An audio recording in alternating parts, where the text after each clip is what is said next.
Show from Teachers Talk Radio. You can catch up with all our shows by visiting our YouTube channel or by listening back at ttradio.org.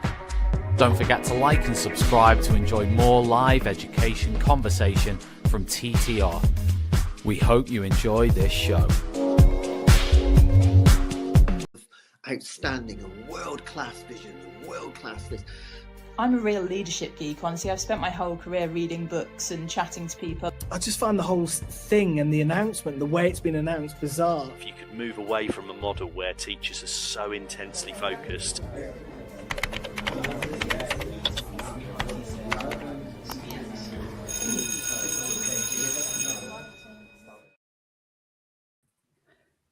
Good evening, educators, and welcome to the Twilight Show here on Teachers Talk Radio. I've got two great guests for you this evening, guys. I'm very happy to be joined by two very knowledgeable practitioners. I've got my regular guest, Yannick, and I've got new to my show, I've got Zoe Ensa. Good evening, both of you. Hope you're both good. Evening, we're very well, thank you. Excellent. How are you, Yannick? All good? Yeah, very good. Yeah, hope you've had a good day. It's been a bit of a long day for me today.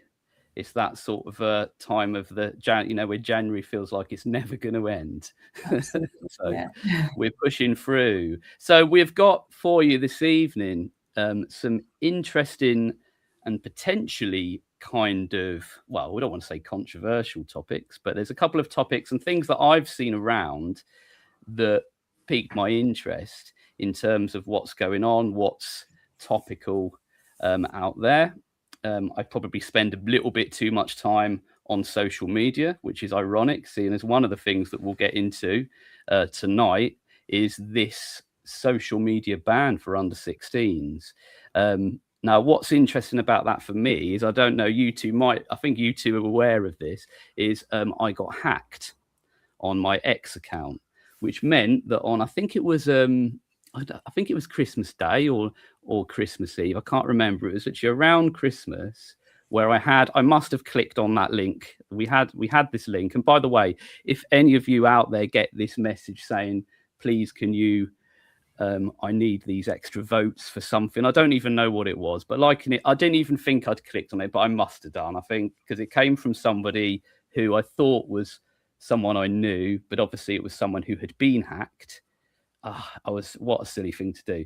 But anyway, because I was hacked, I didn't have access to my X account for a couple of weeks. And in fact, I think I'm going to lose my X account. And what was interesting is somebody I heard coined the other day something called FOMO. I don't know if it's FOMO. FOMO. Have you heard of that, Zoe? Do you know what it stands for? Indeed, yeah. It's about I can't even think what it's called. We know what we mean when we talk about FOMO. Yeah, fear of missing out, apparently. I'd not heard this before, but I really felt like I was missing out. So one of the things that I think some people are saying is, young people are so tied to their accounts, their social media accounts. So I don't know. It's something I'm going to ask both of you. I know that you've got to disappear in about half an hour, Zoe. So I'm really pleased to have you on. And Yannick, obviously, also for coming on once again. And I just thought it'd be interesting just to see what our opinions are on some of these things. So we're going to get into this debate about mobile phones. The government obviously are going to try and exert some influence. They haven't made a decision yet, have they? I don't know if you know anything about other countries. Yannick, I heard France were quite likely to do it. I don't know if that's the case. I think Austria have put some kind of ban in place. I don't know if it's on the social media or whatever, but certainly we know Australia is the model that the UK might follow. This show, by the way, everyone, is sponsored by Hachette Learning, okay? So they are publishers of professional development books and resources that support great teaching and learning in schools around the world. So if you'd like to level up your professional development today, visit www.hachettearning.com to explore the full range of titles. So those are the excellent sponsors of our show, guys. So do have a look if you're interested in some reading and some CPD. So we're going to start then thinking about this. Ofsted is a very topical thing at the moment, and we're very lucky that we've got Zoe on. Zoe has quite considerable experience in this area as a former HMI.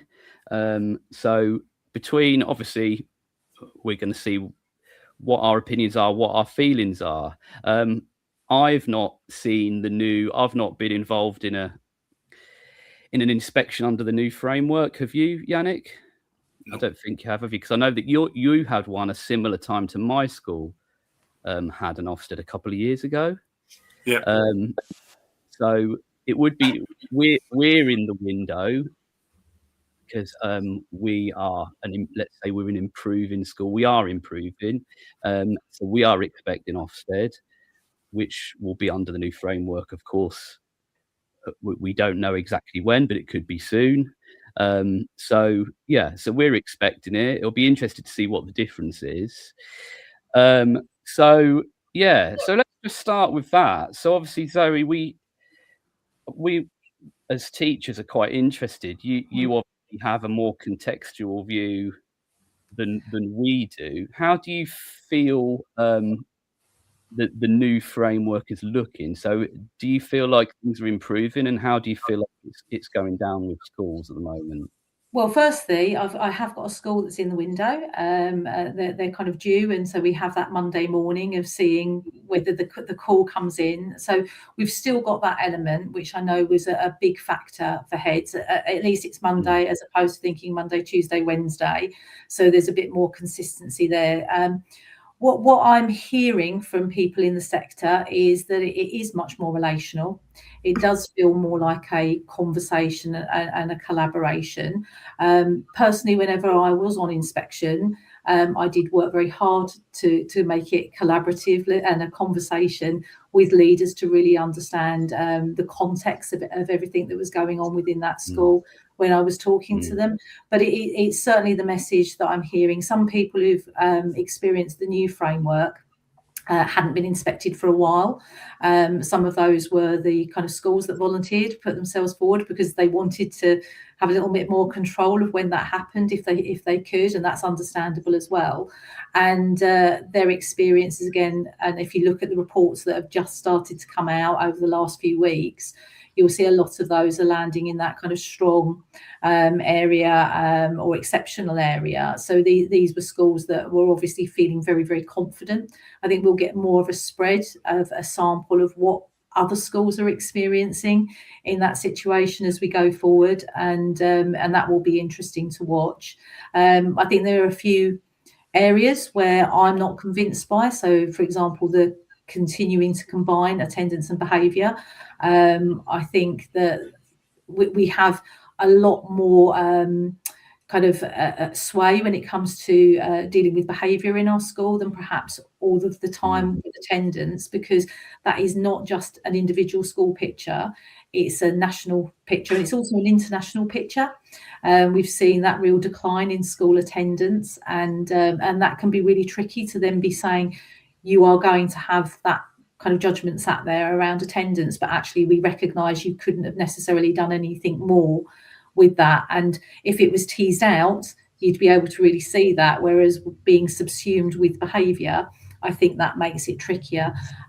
So that was kind of the area. There was some discussion earlier about in the kind of first iterations that they were going to separate out teaching and curriculum, and I was quite vocal that I thought that would be a mistake, and actually they've got those together, so that seems to be a positive. But it's always the proof of the pudding's in the eating. It's always going to what is the experience of the schools, what is the validity of what's happening, and we know that there can be issues with validity. Yeah, I like what I am sort of relieved to hear about context being quite a central thing. Our school has all schools have a context, don't they? We know that. But in terms of what Bridget Phillipson has said in the past about white British students, We live in an area that's not that culturally, I teach in an area that's not very culturally diverse. And I think sometimes that's an implication. We're also coastal where I teach. I wouldn't say we're out in the middle of nowhere, because we're not really as such, but recruitment still is an issue. So all of those factors, which I'm sure you're aware, Zoe, are contributing to that. And if Ofsted are starting to listen a bit more to that, then I think people will rest a little bit easier. What do you think, Yannick? Do you feel, in terms of your experience, I know that we've not seen the new framework yet, but do you feel like Ofsted are sensitive to context? Well, it's the idea. I mean, the problem with Ofsted is that, I mean, I like what you said. It is a conversation at the end of the day. But following that conversation, that you're going to have a report that's being published. And quite rightly, people are scared of that. And they want to tick all the boxes to make sure that report is good. That's not how it works, because then you end up doing things for Ofsted. And that's not what it should ever be like. The last school I was in, which got RI, was totally justified. You know what I mean? And then if your school is good, then it's good. But the problem is when you start, because there's so much linked to that report. It's being published, and of course, we want to pass that exam. Any kind of school want to pass that exam, because that if you're in RI or any kind of those categories, then it's hard work. It's incredibly hard work. Nobody wants to be that, but that's the issue, isn't it? So I'm not sure how the new framework changes anything to that, because there's still the stigma of Ofsted is coming, and I see it. I see it all the time. Oh, pray for us. We've had the call, and yeah, I was going to say, I think those past experiences really do matter, and I think the sector have had those kind of negative experiences. And we were talking just before we went on air about the work that needs to be done with communities, but also what does it mean to get a requires attention? Is that it's not the same as RI? There is obviously an attempt in Ofsted to bring in more nuance, but then if you are a school there with particular achievement rather than attainment, if you're a school that's achievement isn't typically in line with national averages, which some of those schools which we've been talking about there, where they've got particular context, may not be, having that area highlighted to your community as being what seems to be a concern, that can be quite a big thing. So I think there's a lot of recalibration that's needed if we are going to be embracing this more nuanced approach, which it looks like we're having to. And that means work both with the teachers and understanding it might be okay to be in a school with a requires attention in one area. And the same for parents and carers to understand what that means. And it doesn't mean that this school, it probably means the school is typical, and Ofsted have kind of put out this information that we will be expecting perhaps more schools to have a bit of a mixed profile. It's not just simply, obviously we lost the kind of one word judgment anyway. It's not just simply this is a good school, this is an RI school. It's actually a typical school which has got strengths in some areas and some other areas which they're working on. So I can see the theory of having this much more nuanced picture, but again, how does that land on the ground? What does it mean for the people in those schools? What does it mean for those families looking at the reports? That's it, isn't it? It's exactly that. What does it mean for the people at the end of the day? It's just for me, the big issue is that how it's published and kind of used as a tool to advertise a school. That to me is completely wrong. On the one hand, I think monitoring is great, and everybody should welcome that. Just like as teachers, we welcome being observed. To improve. It's ultimately that big banner that people use. As we're outstanding, we're good, or we are. Sorry, so nothing. It's a tricky one, isn't it? I think reputation, what goes out in the press. I mean, I get frustrated when I see in my local press where I am, it will say something like schools ranked from best to worst. The 5 worst schools in Essex where I work, 5 worst schools in Essex revealed. And you're like, what's that really doing for anybody? So, because people buy into that. people use that, and that reputation sticks. And Well, you know, I'm a big fan of a property program. I can guarantee I'll tune in to Love It or List It, and there'll be Kirsty and Phil talking about, this has got a outstanding, or especially if I look at reruns, this has got an outstanding school just round the corner, or two outstanding schools just round the corner, and I know that we can be quite cynical about that, but actually, it is something that people look at. You can still see it. You go on Rightmove, and it will list those kind of details. And it makes you wonder that people will still, even though we're not grading anymore, how long before people forget that the grades once existed? It's kind of, it's something that sticks. And, just picking up on what Yannick said earlier, it's that dread, isn't it? That Monday dread. I just tried to sort of think about what that must be like, for my head teacher. Every single Monday. But I mean, the fact that it is just Monday, I wasn't even aware of that, Zoe. Someone said that to me recently. So once Monday's out the way, but we shouldn't be feeling like that, should we? No. But I absolutely get why people do feel like that. And as I say, I've got a school in the window, and I was having a conversation, and it was like, right, okay, so we'll text you when that comes in. And so, and I'm finding myself, I'm going, all right, it's Monday morning. We're past then. It's okay. There's not going to be a call in this week, so I don't have to reschedule everything. It's so scary. I mean, we've gone a long way from when I started teaching. It was 6 weeks before Ofsted came, and there was 6 weeks of absolute hell. That's much better now. At least that, Yeah, that's true. Yeah, I was in exactly the same position. I was like 6 weeks in, the same as you, and I was like, where's all my support gone? Everyone's disappeared. Everyone's gone crazy. Absolutely. So things are. I mean, it takes time for things to move forward, to get better. It'll never be perfect because some people will always be against Ofsted. But I think it's strangely enough, it's always the people who don't get the outcome they want. Exactly. Tom's put a comment on. I'm going to put Tom's comment up. Yeah.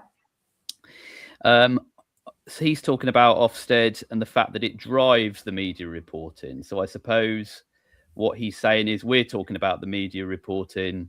He's still saying that because the system is still high stakes, that's always going to be there, I suppose. Ofsted drives all this, the media. I would agree.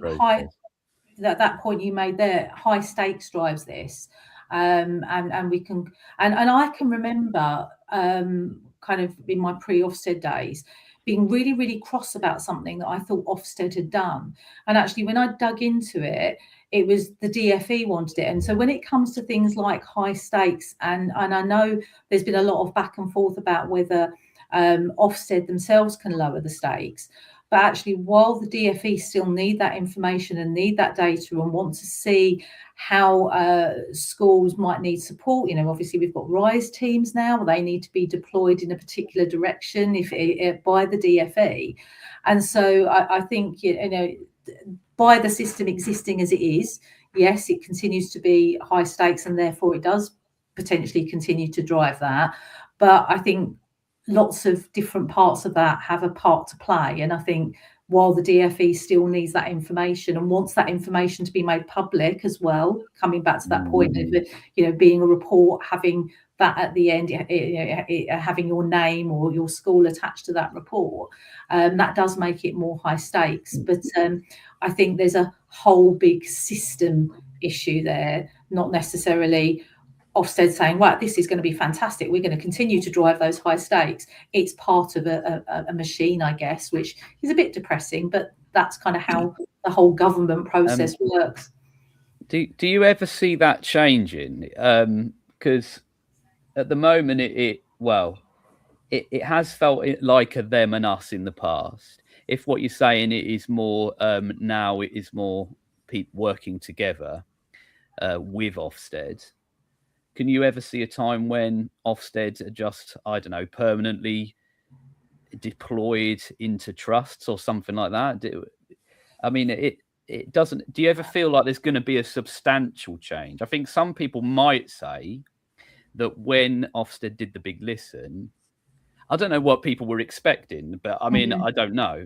maybe they feel like it's become more complex than it was before because of all the different areas and on the report cards.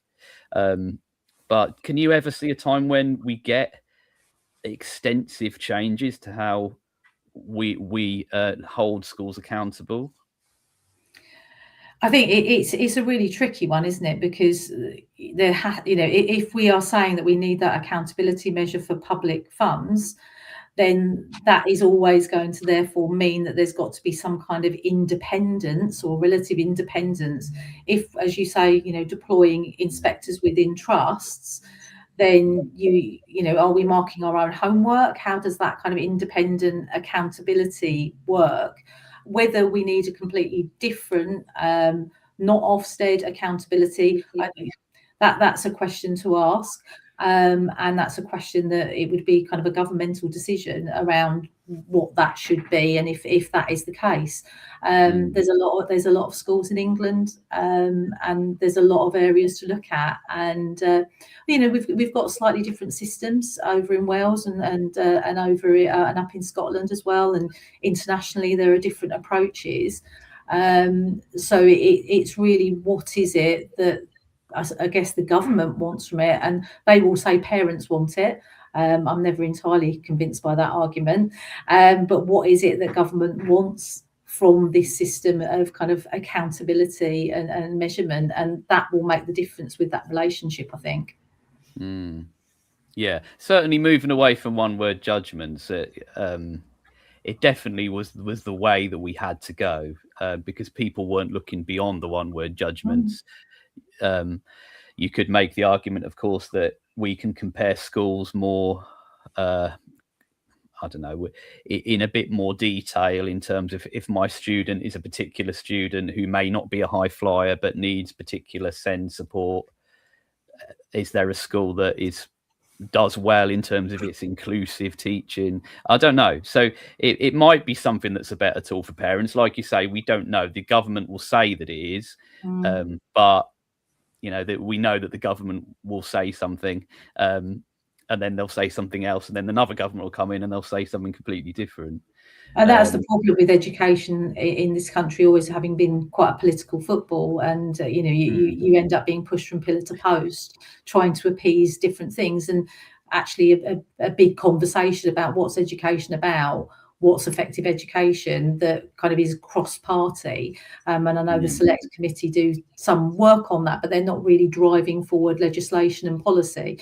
So, but I know other countries where they've taken that approach have been quite successful in the past.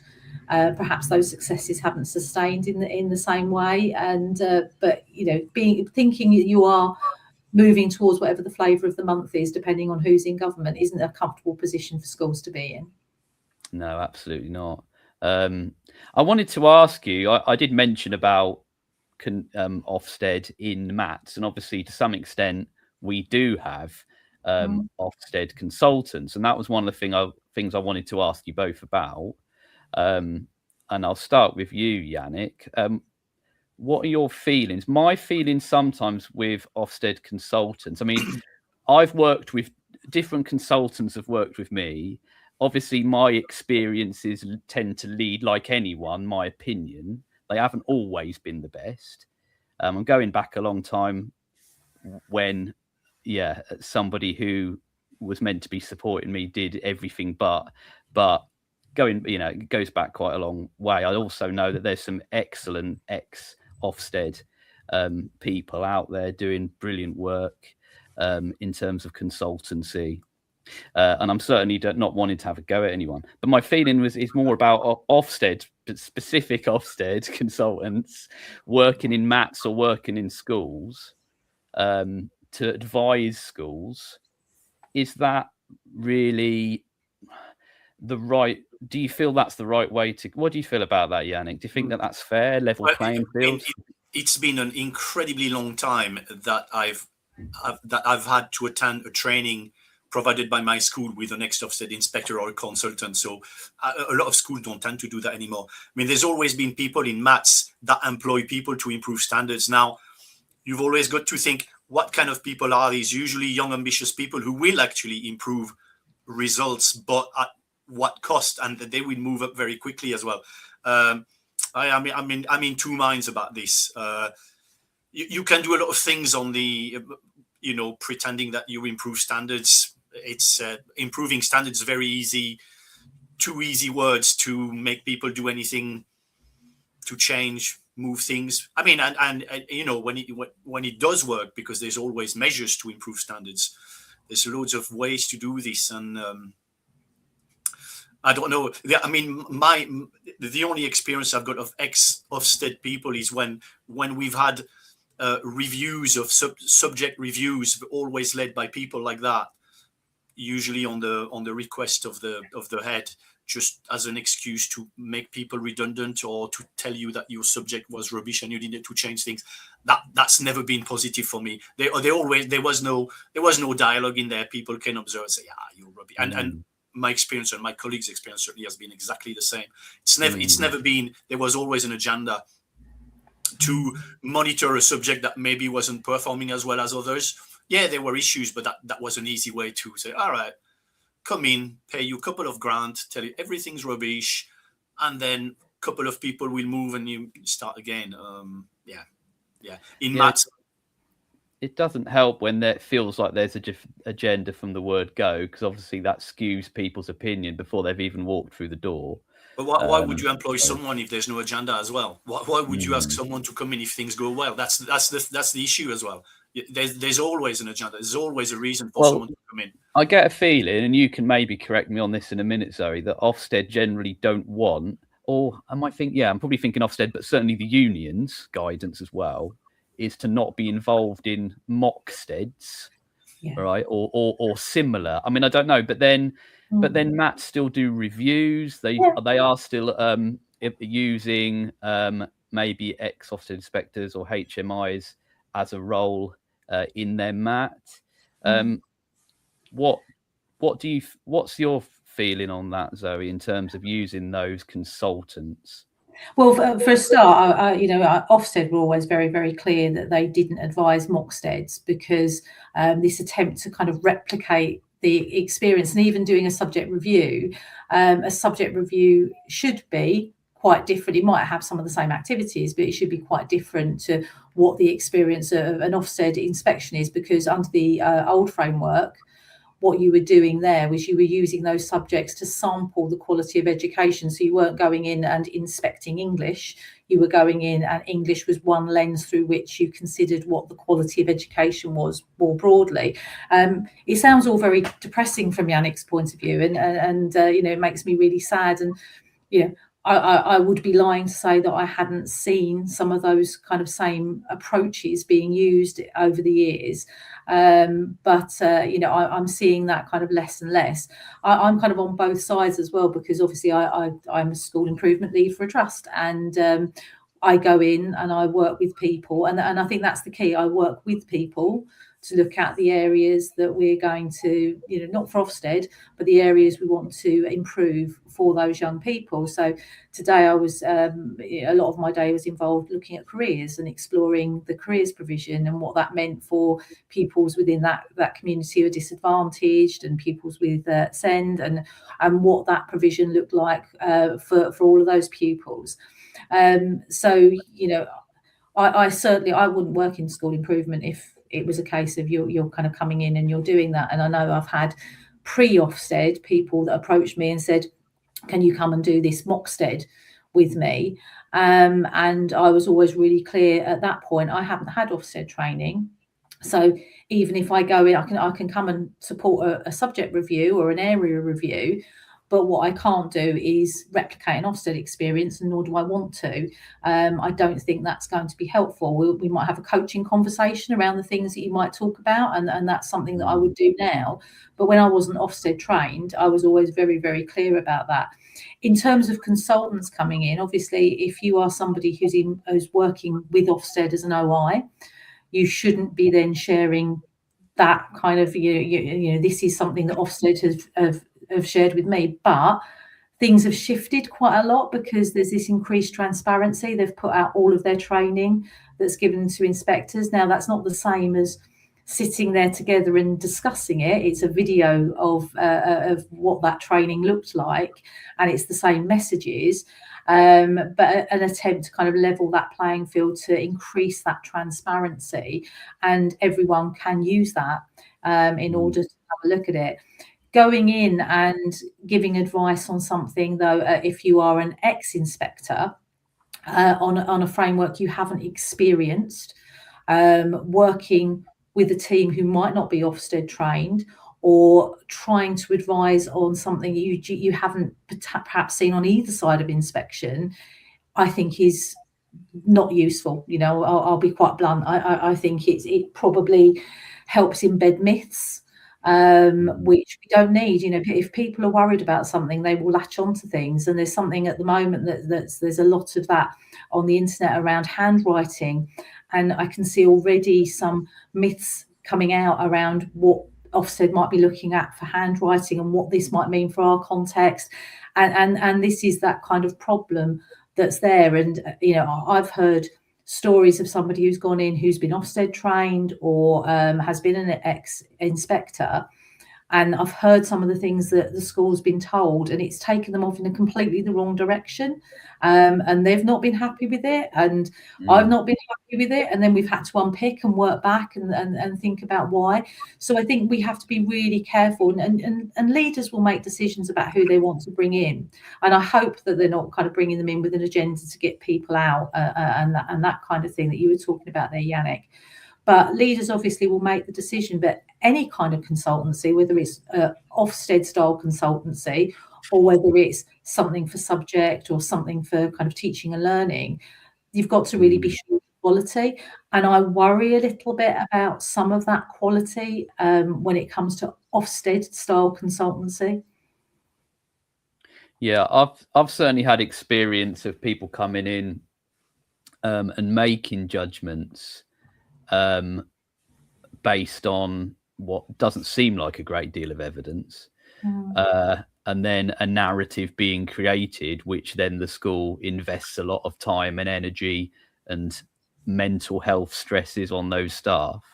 And yeah, like you say, that's something that I do think, if it's someone who, I don't know, who taught, if you've got an ex-Ofsted inspector, it could be someone who hasn't taught for 20 years, hasn't taught post-COVID.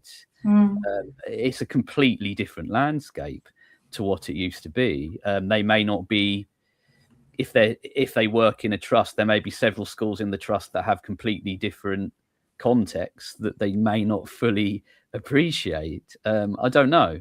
But and what does ex-Ofsted mean? Because that can mean actually you were inspecting under 3 frameworks ago. So you had some experience of being, an inspector or HMI, but that was 10 years ago. And since then, education's moved on, and the frameworks have moved on, and Ofsted thinking has moved on. And so actually, is this the quality that you want? And so I think it's always just got to be that caution about, who are we using? But I'd say that about any kind of consultancy, really. What I never understand is the lack of confidence of leaders to make decisions for their own school and their own students. I mean, I'm not a school leader, obviously. I'm a leader of a department, but I make my own decisions for my department because that's what I want to see. I see a lot of things. I pick what I like. I pick what I want to do, but I don't understand the need to reassure myself by bringing people in and necessarily following what they are saying. Do you know what I mean? Sometimes, as you said, advice, what kind of people say to you, and then you say, all right, they've said this, so we need to do that. Well, I don't know whether that... Aren't you the leader for your school to decide? I mean, a leader in their school should know the teaching. They should be around seeing what's going on, make decisions based on what they see, not what they hear from someone who comes in school. You think, wow, I'm always surprised that SLT you never see, and then they get some people to advise them, but they should know what's going on the ground. I wonder whether, Yannick, that comes from top-down pressure on the head teacher, because we've moved away from a head teacher always being at the top of the establishment, haven't we? Often that head teacher, they're under pressure from Ofsted, but I get the feeling head teachers can be put under considerable pressure by their trust as well, and pressure to move in a particular direction. I don't know. So I don't know whether that's why. And I've known very strong head teachers who I think are superb, being quite highly influenced by people above them. And you're right, the head teacher is in the best position to know their context, aren't they? So I don't know. That is an interesting one. So why do they need that second? Why do they need that second opinion? You know, I would say this. I think there's something quite healthy about getting that kind of opinion that comes from someone who's stepped back from that. That doesn't mean they don't know the context or want to understand the context. But again, it's that difference between being done to and done with, and working with a leader who's got a lot of noise, might be getting information that's coming from one side of the trust, might be getting information because they've seen what's happening on the news, or they've gone on social media and there's everyone talking there. They've got all the information that they've got in front of them about their school, and actually sitting down, having a conversation with someone who maybe is a little stepped back from it, can help cut through some of that noise. Not every leader would need that. Great SLTs will do that together with each other, but then you've of course got, within an SLT, you might have people of different experiences. You've then got the small schools to consider as well, and you know, having someone come in who will support them through those conversations, because actually what they've got is only 2 people on leadership and 3 teachers in the school, including them. That might be quite a healthy thing for them to do. So I think it's, you know, they're a tool, and it's how you use that tool, and it's what you do. You know, I always say when I'll send in kind of a bit of a report when I've visited a school, if I'm looking at a key area, it's always up to the head what they do with that information. It's always up to, or the head of the department, if I'm feeding back to them, it's up to them what they do with it. I can work with them to help them to do what they want to do with it as well, but it's not my school. So although it's my trust and I'm working, you know, the school is the trust and the trust is the school, and we work very closely, it's not my remit to do that, to say, right, that head teacher, you've got to do this, because they need to filter it. I'm glad you've said that. I just get a feeling some trusts aren't doing it like that, Zoe. I don't know. I mean, I can't. We're a lovely trust. Anyone who's looking for a role in a trust, we are amazing, and I mean that genuinely. I looked really sarky there, but we are. And you're quite. I was trying to find out where you're based, which is, I think you're up north, aren't you, Zoe? I am. I'm in the northwest, and a lot of our schools are based kind of Blackburn, Burnley, but we go out towards Manchester and Wigan area as well. Oh, fab. I just want, before we move on, I just want to mention again to everyone listening, our sponsors, who are Hachette Learning, and this show is brought to you in partnership with them. Hachette Learning, they're publishers of professional development books and resources that support great teaching and learning in schools around the world. So if you'd like to level up even your professional development, you can do so by visiting www.hachetlearning.com and having a look at their books and their titles on there. I also want to mention, guys, TTR Connect, if I can get it up on my screen again and say this properly. Teachers Talk Connect 2026 is coming up fairly soon. I think in about 6 or 7 weeks. I just said 6, 7 for anyone out there who knows about that. We'll do the thing. So 6 or 7 weeks. Teachers Talk Connect is back, which is our annual CPD and networking extravaganza. Join the TTR team on Saturday, the 14th of March in Manchester. Tickets are free. What are you waiting for? Head over to ttradio.org/connect 2026. So that is a free event that you can get in. All educators can get involved with, and it'd be great to see some people there. And I'm hoping to make my way, which is sort of not far from your neck of the woods, really, Zoe, by the sound of it. So yeah, I've never been. To be honest, I've never been to Manchester or Liverpool. It's a part of the country I've never been. Yeah, so absolutely. Liverpool in particular, very close to my heart. Love it. I was trying to convince my other half that she might like a day out there, which would give me an excuse to spend that weekend there. But yeah, I'm working on that. But yeah, so we've said quite a bit about Ofsted. I know you need to get going, Zoe. I'm not trying to get rid of you in any way, shape or form. but do let me know when you need to disappear. Now seems like a perfect break. It's been an absolute pleasure talking to you. So thank you so much for coming on. me. Great. All right, cheers, Zoe. Bye. Have a good evening. Bye. See you later. Oh, lovely. Right. It was really interesting talking to Zoe there, getting a bit of insight.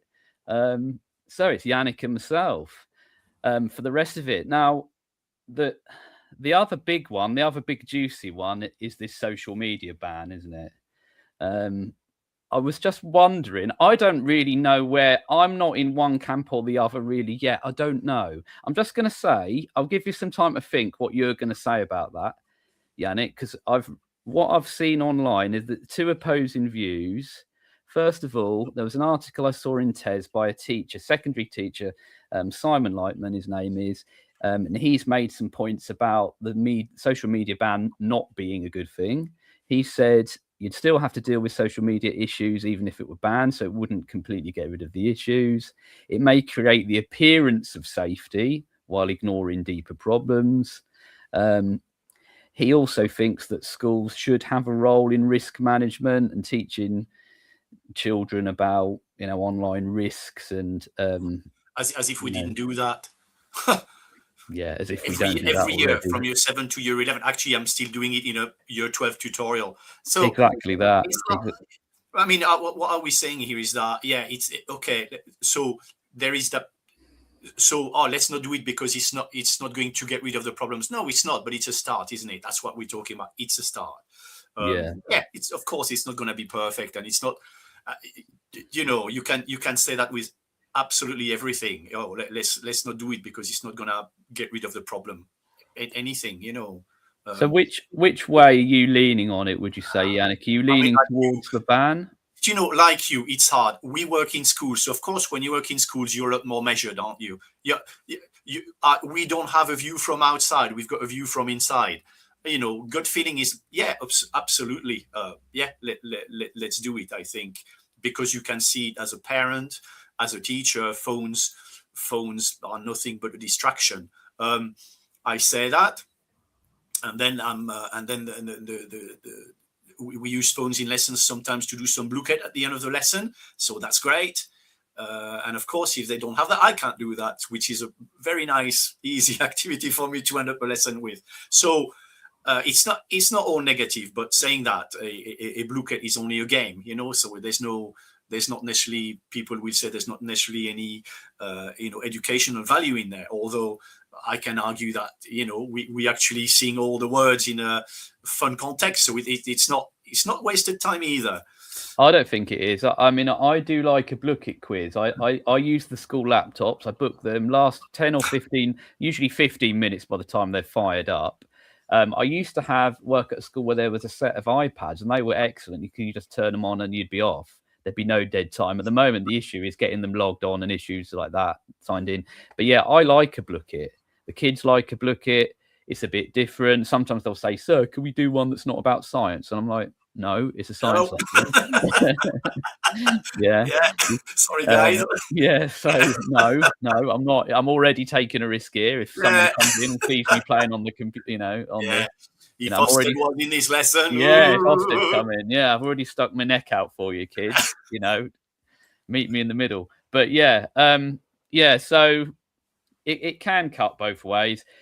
Yeah, it's the fact that it looks like it's something, from what I hear, that's going to be more widespread. It's already happened in Australia. Presumably, they've looked at statistics. I've not really drilled down much into that and how it's gone in Australia. Put it like this: when there was a ban on smoking, did that stop people from smoking? No, but there was a much better life after that. Same thing, exactly the same thing to me. Like from one day to the next, people couldn't smoke in restaurants, in nightclubs. People could still smoke, but so social media is the same thing. I think it just makes things easier, maybe to manage and to keep in check. I mean, you're right that we need to deal with the issue of social media for young people, is the fact that they get into all sorts of bullying and harassment and mental health. So we need to tackle that as well, and we are. I think the schools is are tackling all these issues in, PSHE or whatever you call it, about mental health, risks of.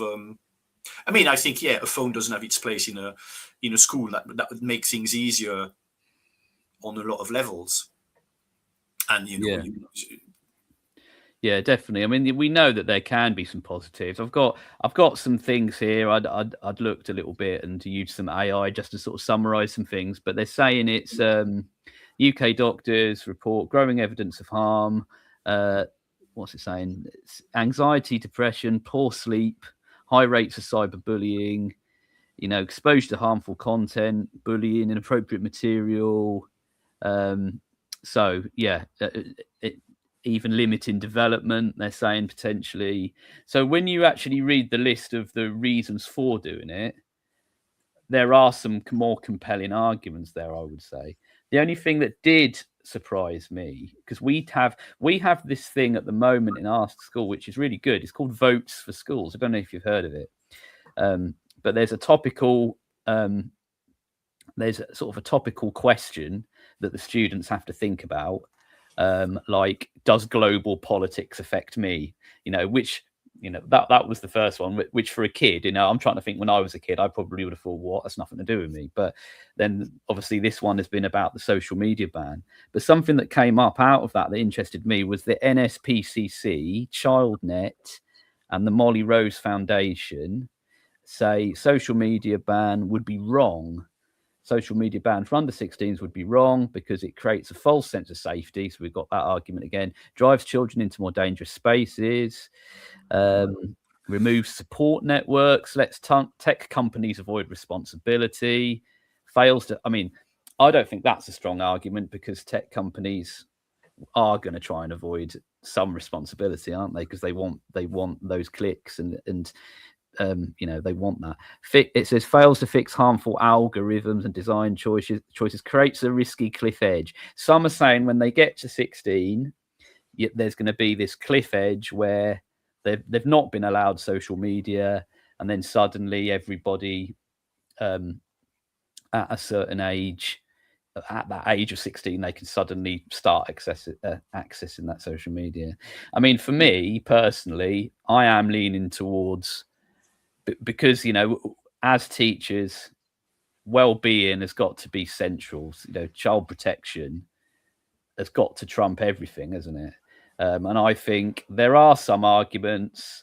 I saw somebody on Twitter had put some comments on, and I don't know this person, but I think they were a teacher or a head teacher, so someone who knows schools. But they said that their child was extremely anxious to the point that they felt that they needed that at some point in the day, that phone, just for that little bit of reassurance from their mum or dad or whatever.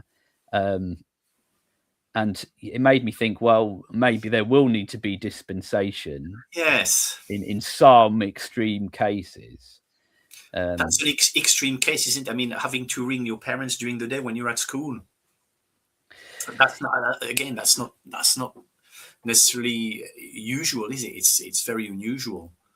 It is unusual, and obviously, the other thing is, if you're doing that, you could have a brick, and you could have what we call a brick, an old phone where that doesn't have all of the apps on it, but you've still got that contact. So there are ways around it. If for parents who are going to say it's a safety thing, you've always got to be careful not make an exception, like a reason for not having something. Because people are very, very good at doing that. Oh no, it doesn't work because my son, blah blah blah blah. Yeah. Well, okay. I don't like the ban on smoking because I smoke. So my son smokes. So that's not good for him because he needs to smoke. Yeah. I'm exaggerating there, obviously, but we always make exceptions depending on our own situation, which is not the way things work.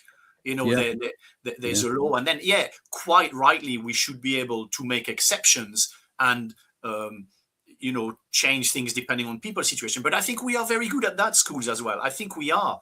Think as a teacher, the exceptions you make. Someone's got a card, a timeout card. Someone's got a toilet pass. Someone's got. we know our students. We've got rules that they can be quite strict, but we've also got loads of ways that, oh yeah, be careful about him because this and him. And you know, before I've got classes where I've got 10 students who don't follow the rules because this and that's great. And I'm aware of that, and that's fine. It's no toilet in my lessons. However, people have got passes. People have, yeah, of course, that's fine. You know, you can't do anything in my classroom, but I know you've got an issue with that. I'm careful, I'm aware. But I need to have a blanket rule for everybody, because if not, everybody does whatever they want, you know. And yeah, it's difficult. I do think schools, you know, from my experience, schools try extremely hard to know the students, to understand their needs, to cater for their needs, you know, be inclusive. I do think we try very, very hard. I do think, you know, sometimes we maybe need to listen a bit better to parents, but it needs to be a partnership where people are listening to each other and working together for the best interests of students, you know. So yeah, I get what you're saying there, but I mean, my understanding is in Australia the ban doesn't cover WhatsApp, for example, so you can still have contact with people without social media. I mean, the other side of it, of course, is Bridget Phillipson has written to every school saying make sure students never use phones. I think I've seen that as well. So, which, I mean, isn't a new thing really. Most schools are phone free. I think there are more schools now taking phones in.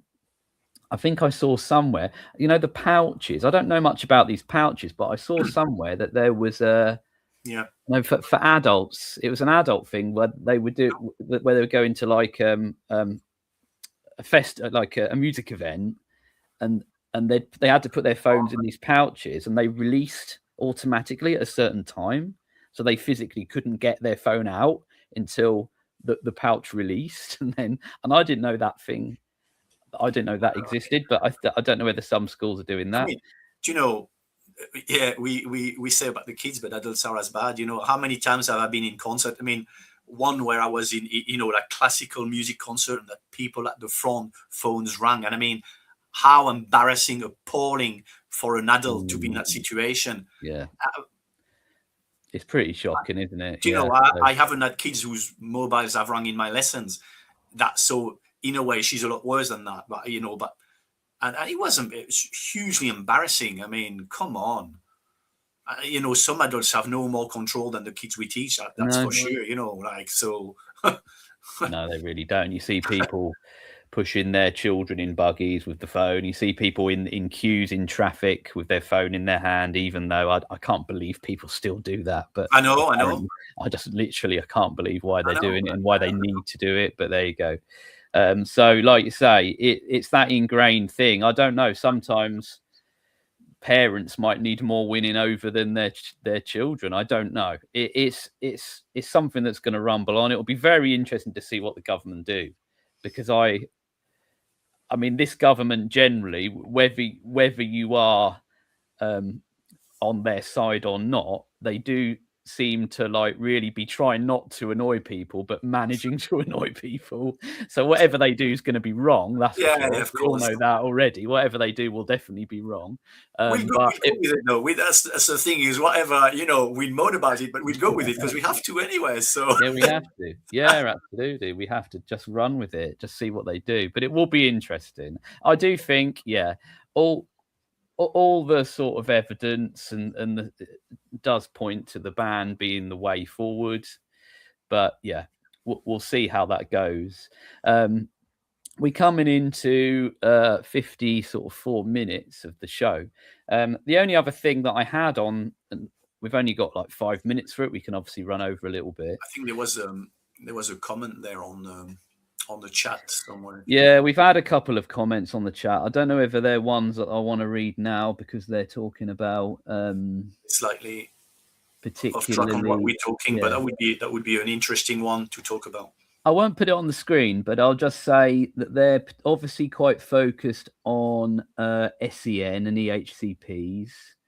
They'd like to speak about the current regulated qualification framework isn't designed or structured for learners with SEN or EHCP needs, has been the case for over a decade.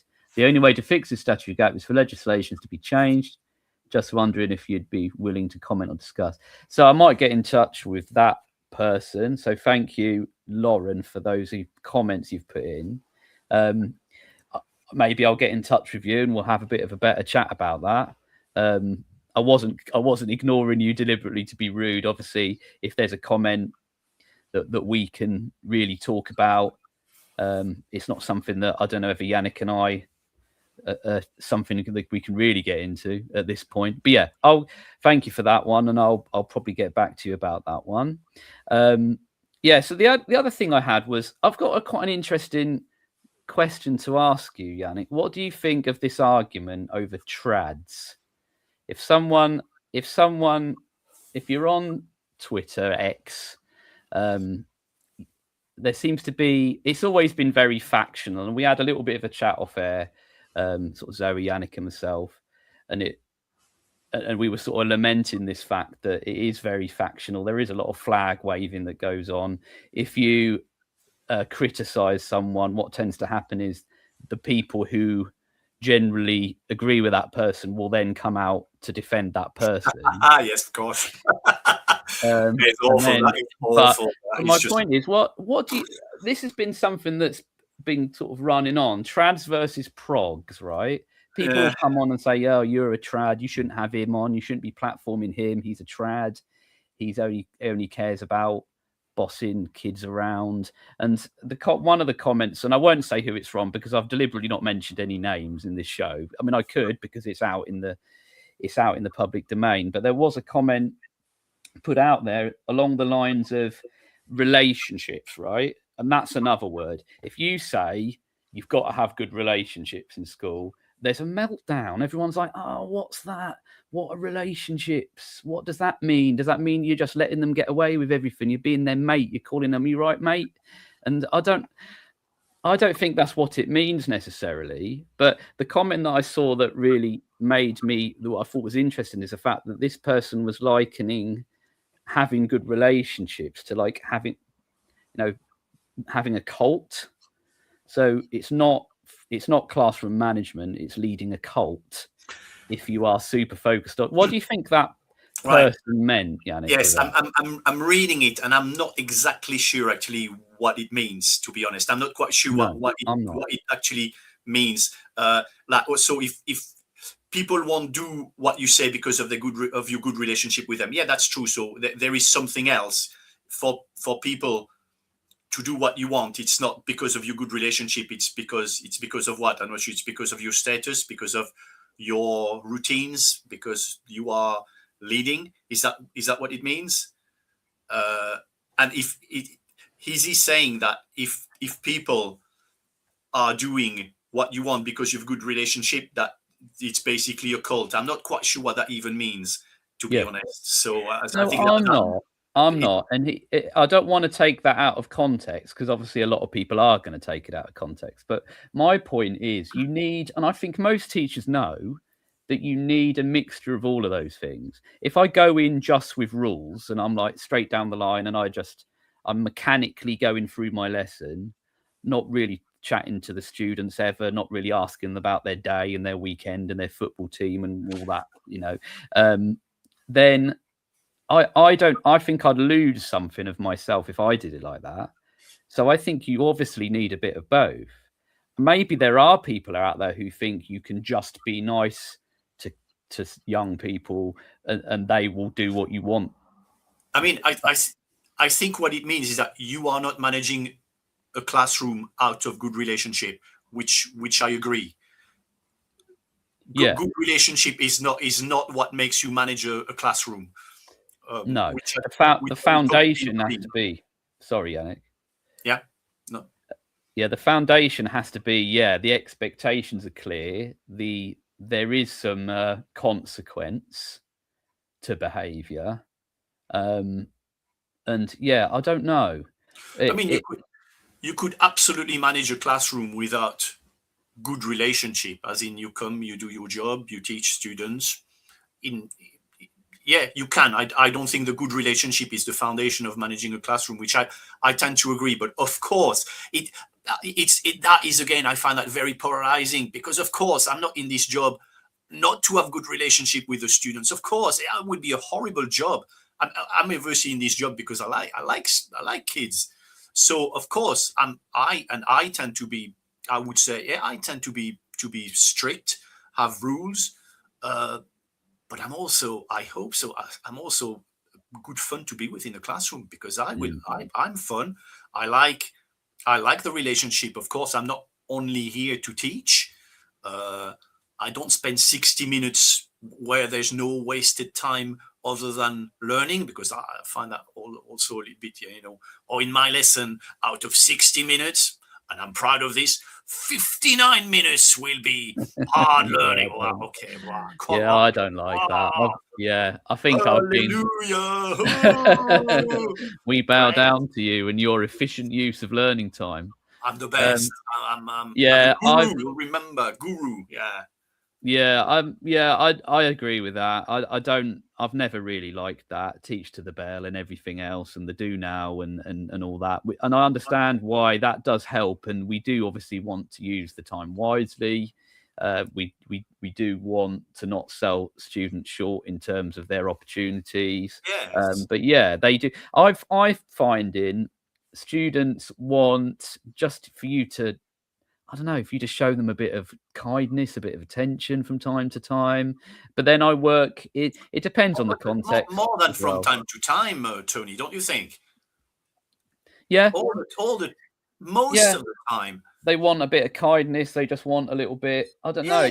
It makes a really big difference. I saw on, I can't remember which show. I watched a little clip of a show on here the other day. I don't know if it was Finn, or I don't know who it was who was running the show, doing the TTR show. But I just saw a little clip, and they were saying that you should spend, in an ideal world, 2 minutes talking to a student, not about learning, just talking to them about, how was their weekend or something like that. And something so small, they're arguing, makes an enormous difference to them. So I think, you do need that. I think what the trap I've fell into in the past is being a bit, not sarcastic, but bantering them a bit. That kids don't want banter from their teacher. They get it. I think it's a problem, banter. Yeah. It's a massive problem in my school, yes. and I don't know whether it's because the students have the model, they're following a role model where we take the mickey, and it's an inherently British thing, maybe, that we want, do you know what I'm saying? So, and I don't know whether some parents maybe make the mistake of being like that, which is fine, with their mates and everything else. But I don't know, sometimes the kids pick up on that, and then they start to do that, and then they start to do it to the teacher. And some teachers fall into the trap of thinking that they should give it back. And I've found that actually that really does not work. And sometimes they'll be giving it to you, and you think, oh, I'm going to give some back. And actually, you really, my advice is definitely don't. Yeah, and you see, that is not good relationship to me. That is not good relationship. Because you're in charge there, and you need to have that respect, and it's a hard balance, isn't it? It is difficult. It is really difficult, because it's very easy to go one way or another. I'm really quite tough on a set I teach at the moment, a lower ability. I'm not allowed to say bottom set, a lower ability group. Right, lower retaining group, and I'm very tough on them, and I'm picking up on the little things and trying to stop them spiraling, and sometimes I do feel like I'm going a bit too far that way, but I think it's better to go more that way than towards the relationship. So I think what frustrates me about relationships is when people get annoyed when they hear it. I don't think anyone really is saying, I can run my classroom purely on good relationships. I don't think anyone who is an experienced teacher would think that that's something that you can do successfully. No, So I agree. I would love to see that, and if that was the case, everybody would do it as well. You know, we know what it's like to to run a class of 30 people. It's 30 students in a classroom. If you don't do it, I don't think you've got any idea of what it's like. Even a nice class. I've got a year 9 French set. There's 32 kids. They are gorgeous. But still, you got to manage that. It's very easy for things to go, to fall apart. And 32 students, that you've got to teach for, 2 hours a week. It's hard work. There's nothing harder than being in a classroom, and even nice classes. You've got to plan. You've got to run your activities. You've got to manage the change of activities. All that is it's hard work. Enjoyable, highly enjoyable when you've got a nice class. But God, you need the energy to do this, especially if you want to make it a little bit exciting. When you're going to do some stuff that's noisy, that's that's noisy, or stuff that is not noisy. So either way, you got to. Yeah, and noisy doesn't necessarily mean they're not learning, they're not engaging. Do little things like, okay, we're going to do an activity, and then and then at the end of the activity, you've got a countdown like 3, 2, 1, right? And anybody who's not back in their seat within that time will get a consequence. Well, that seems harsh, but at the same time, if you don't do that, you'll have 10 kids not back in their seats. You'll waste another 30 seconds. It's all about. I think people don't see that aspect of managing a. Why is it that when you go to a play, well, people have got to be in their seats at the time, and still actually, to come back to some people aren't, even they're paying adults. So imagine what that translates to in a class of 30 some of them don't want to be here. And You've I got think to manage there's expectations. And there are increased numbers of students, post-pandemic, who people are saying they can't do that, they can't cope with that.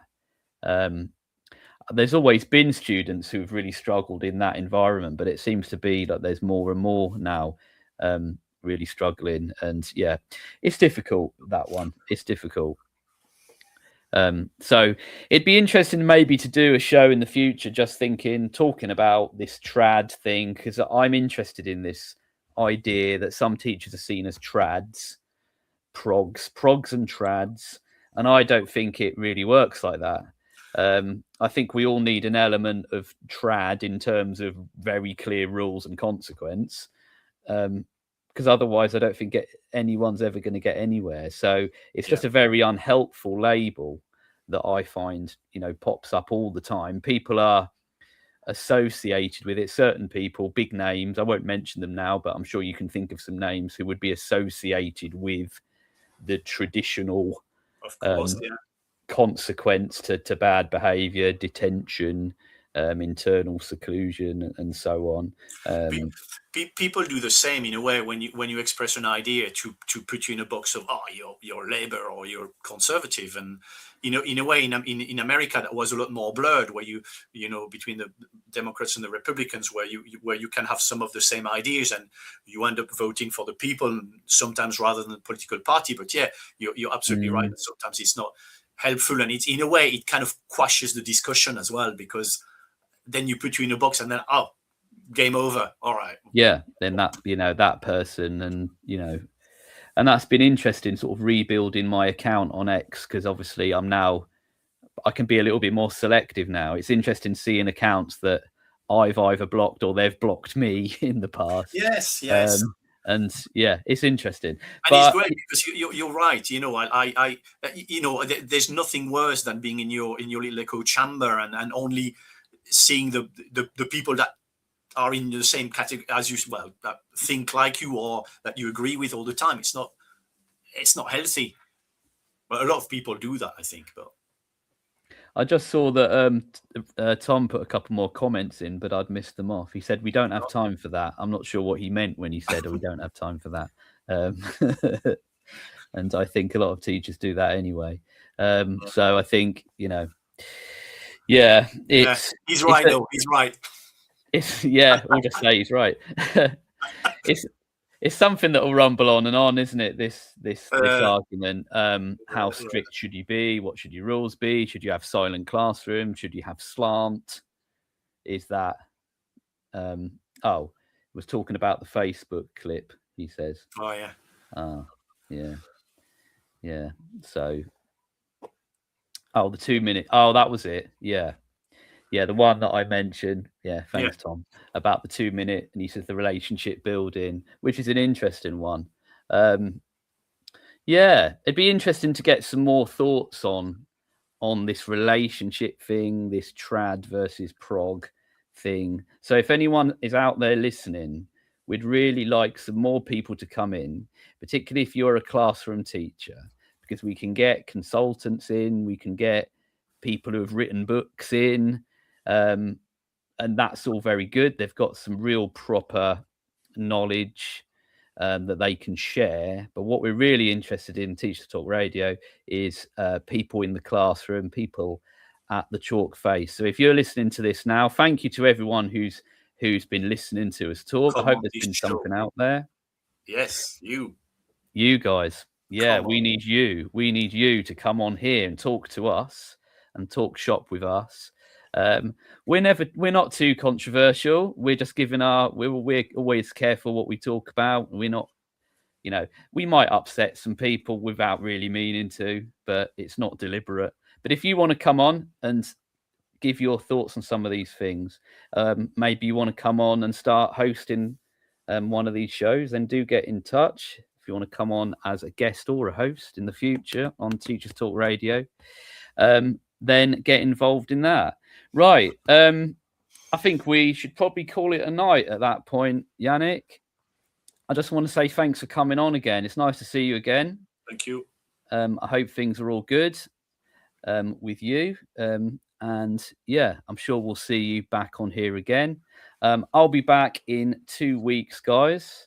If you'd like to be involved, do get in touch and come on and talk about something that you feel strongly about. Okay, so that's it for today, everyone. Again, thanks again to everyone who's tuned in. There's been a few people tune in. I really hope there was something there that resonated and that was useful to you guys. So from Yannick and myself and everyone at Teachers Talk Radio, have a very restful and well-deserved pleasant evening, guys. See you next time. Bye-bye. Bye-bye. Outstanding and world-class vision, world-class this. I'm a real leadership geek, honestly. I've spent my whole career reading books and chatting to people. I just find the whole thing and the announcement, the way it's been announced, bizarre. If you could move away from a model where teachers are so intensely focused.